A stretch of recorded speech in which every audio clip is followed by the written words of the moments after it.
ដល់មកតេស្តម៉ូទ័រយល់ទៀតហើយអ្នកគ្នាតាំងមកមើលខ្ញុំតេស្តម៉ូទ័រយល់ទាំងអស់គ្នាសម្រាប់តេស្តថ្ងៃហ្នឹងគឺម៉ូទ័រ waterco ដែលម៉ូទ័រហ្នឹងឥឡូវគឺលក់ដាច់ខ្លាំង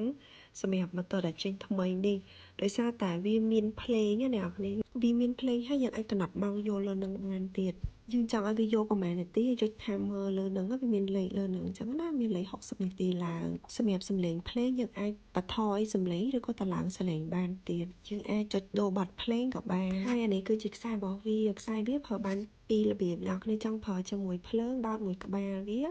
បើចង់មកប្រើមួយ power bank អ្នកគ្នាមាន power bank ណា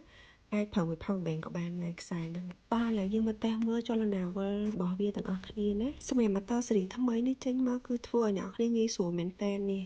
កន្លែងប៊ូតុងបិទបើករបស់វាគឺមាន2មានលេខ1លេខ0និងលេខ2សម្រាប់លេខ1ហ្នឹងគឺចលនាវិលតិច